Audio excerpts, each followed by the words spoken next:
Hola amigos, this is Somver and welcome back to CodePipe. In the previous section, we saw how we can design the backend of our e-commerce website. In this section, we will see how we can host our website on cPanel. Again, there are many hosting services that we can choose from, but in our case, we will see how we can host our website on cPanel. And before we get started, let me remind you again, if you are new to the channel or you have not subscribed to the channel, please consider hitting the subscribe button to support us. That being said, let's get started. First of all, let me tell you what all comes under full stack development, as we are trying to get hold of what is full stack development all along. So first of all, we have front end development that includes our UI, UX and HTML, CSS.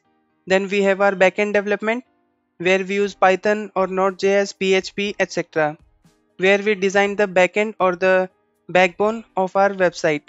Next, we have database. I hope this is not a new thing, but database is something where we can store our data, and there are different options to choose from like MySQL, SQLite, Postgres, etc. And in our case, Django provides us with the default SQLite, so we are using this. Then comes DevOps. In loose terms, this means our online presence, the servers or the place where we keep our static files, etc. And in some cases, mobile app development is also considered in full stack development, and sometimes it is not. Let's not consider in our case. For our website, we have created front end, back end, we have the database. Now we are on the DevOps stage. Hence, in our hosting, the first step will be making an AWS bucket so that we can store our static files. So let's see how we can create an AWS bucket. The first step will be checking out the AWS console. So if we go to aws.amazon.com, we will get this console, and here we can sign in or sign up. Let me sign in to this console. It will ask us if we are root user or IAM user. We will get to know the difference in a bit. But if you are making the bucket and everything, you can use the root user. But if you are someone who is just using this console, you can use IAM user. This will be the console we will see. Now we need to go to S3 buckets. For that we can use this drop down, and here we can search for it, or we can directly search here S3, and here we can click on this one. So here we will see all our buckets that we have on our AWS. A brief about S3 bucket is, consider this an virtual bucket where we can pour all our data files and we can store it online. And if the file size is very low, the literal cost of S3 bucket will be 0. So here we have this option of create bucket. So we will click here. We can give any bucket name. So I will say area 51 demo. We can keep everything as default. After this we have to uncheck this so that our website can access data from this bucket. We can leave everything as it is, and at the bottom we see this create bucket. So let's create our bucket. It is asking us to click on this one. This is a warning if we are making our bucket public. So I will acknowledge it, and again I will create the bucket. Now we get the message that bucket is successfully created. Next step is to allow users to access this on AWS. For that I will go to IAM, where we can allow users on AWS to access different AWS resources. If I click on this, I will get to this page. On the left side we can see we have user groups. So we will create a group that can access our area 51 demo bucket, and we can add different permissions for different users inside this group. So if we click on this, I already have these two groups, but we will create a new group for our demo. We can use any group name. So I will say demo group, and we can add users to our group. I will add myself, and if you have any other team members or any other members that you want to add, you can select them from here. And if the users are not present, you can go to this user and create a new user for your AWS resource. So here I am adding myself, and if I scroll down, it is asking to attach permissions. Here I will search for S3. Inside this we can see we have this S3 full access. So I will click on this, and if I scroll down we can see we have create group. So I will create the group. Our group was created. Now if we want to add users to this or remove permissions, add permissions, we can go into this and edit it according to our preference. Now let's go back to our S3 bucket. Here I will open this area 51 demo bucket. We don't have any objects in this, but before that we will go to permissions tab, and if we scroll down we have this bucket policy. This will accept JSON data. To know what policy we need to add here is, there is this cool blog. I will try to provide the link in the description. This is basically a guide how we can store our Django static and media files on Amazon S3, and this is some basic setup that we have already done. If we go to the policy section, which is here, this is a sample policy which we can use. So I will copy this in our bucket, I will add it and I will paste it here. In place of this your bucket name, we need to add this. So I will copy this, paste it here and paste it here, and we can save changes. But now we are getting the error of missing required field principal. So we will add this in our policy. If we scroll up, for principal below this effect, I will put this which says principal all. Now let's try to save again. If we save, we are getting the message of successfully edited bucket policy, which means our policy is edited.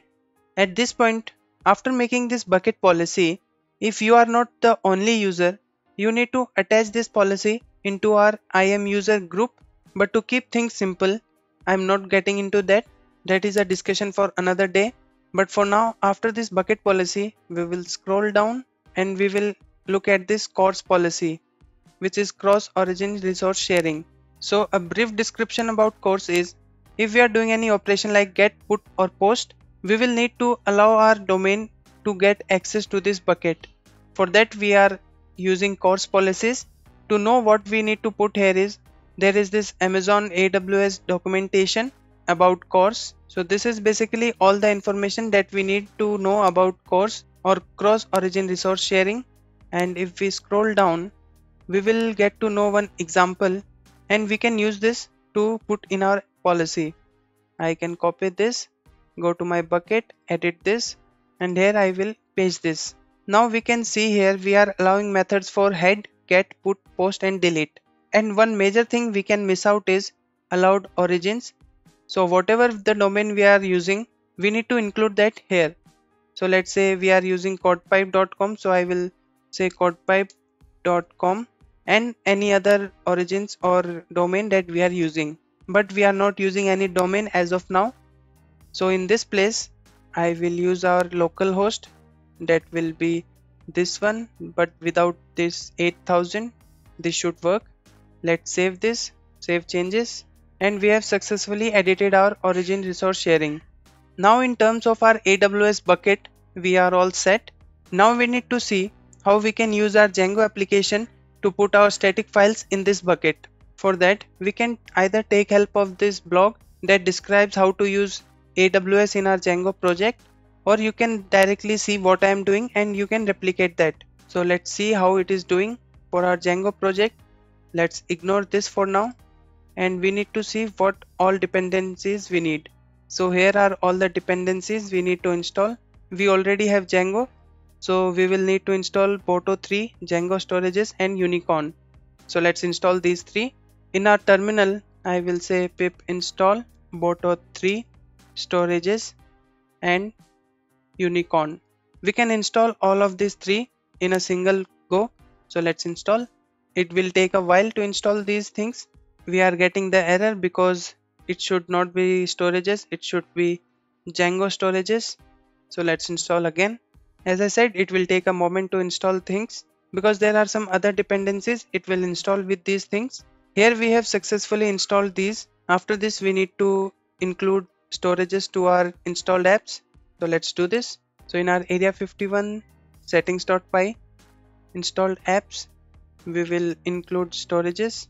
After this, the blog is quite confusing, so let me tell you the straightforward method for this. The next step is to initiate our AWS integration. For that, where I am using these static things, just below this I will paste this. Let me tell you what we are doing here. First of all, we need to give a bucket name. So here we will say area 51 demo, that is our bucket name. Next we are giving the region name. This should be the same, but let me tell you how you can find this.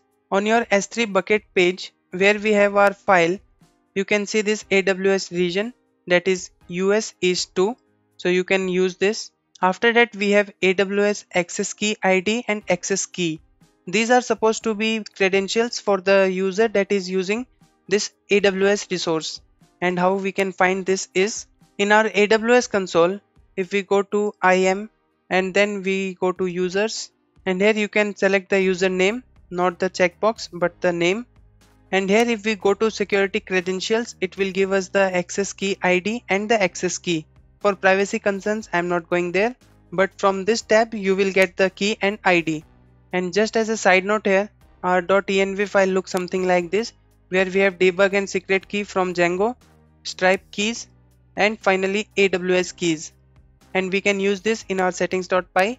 Coming back to settings, after this key ID and access key, we need to give custom domain, and we can directly use this. This will give us the domain to our AWS bucket. Let's give some space here.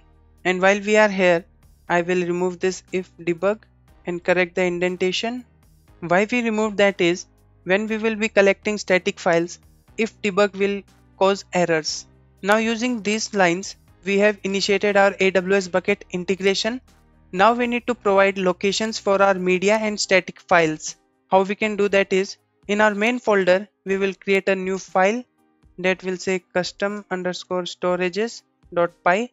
Again, you can give any name, but this is what most people use, so I'm going with this. In this file, we need to use this code. The complete understanding of this code is quite complicated. What we can understand is, we are giving a static storage and media storage. We are using the S3 custom domain from our settings, and we are asking our Django to store all static files at that location. Same with the media storage, we are taking the S3 custom domain for our bucket, and we are asking our Django project to store all of the media files at that location. So in this file we are telling which location to use, and in our settings.py we will redirect our static and media URLs to those locations, and we can do that using these lines. Let me give some space for the differentiation. So these lines I have used. So here I am giving the static files location, static root, static URL, and static file storage. And same I am doing with the media files. Now we can remove that static URL and media URL and root. So let me show you how this will look finally. If I remove this, remove the terminal. So this is the final code where we are initiating our S3 bucket, and we are asking Django to store our media and static files on the S3 bucket. Now the next step is, we will need to run a command which is python manage.py collect static. What this will do is, it will collect all our static files and it will put those files into our S3 bucket. So if I run this, it is showing that we already have the files, and if we want to overwrite it, we can say yes. As we have many images and many static files, it will take some time, but to confirm if the files are getting stored or not, we can go to our bucket. On our console, if we go to our bucket, we can see that we have this folder static, and if we go inside this, we have all the folders, but I'm assuming we don't have all the files yet, so let me check. And turns out we do have all the files. That means our process is completed. Once our command is completed, we will get this status or message that says these many static files copied. Now to check if our static files are uploaded successfully or not, we will run our server manage.py run. We can see our website, and if we inspect and check any element, we can see that the link is area51demo.s3.amazon AWS, which means we are getting this image from Amazon AWS, which means we have successfully placed our static files on S3 bucket and we can use them. But here we can also see these boxes, and these should be icons. So let me put it down. And if we check for our console, it says access to font at so and so location from origin has been blocked by CORS policy. And remember, in our S3 bucket we have defined one CORS policy, but in that we did not use this 8000. So I will copy this, go to our bucket, go to this bucket, go to permissions, and on the place of our CORS policy I will edit this. For the allowed origin, I will replace this with this. Let's save. After successfully saving, let's try to reload our site, and if we refresh, here we can see we are getting our icons. So CORS policy is very important. So CORS policy allows us to use our static files on public domain, and the other policy allows users from AWS console to use our bucket. These are two separate things. Now before going to the next step, let me remind you once more, if you are liking the video, do consider hitting the subscribe button if you are not subscribed yet. Let's try to upload something and let's see if we are putting the media files on the bucket or not. First let's check if there is anything in the bucket.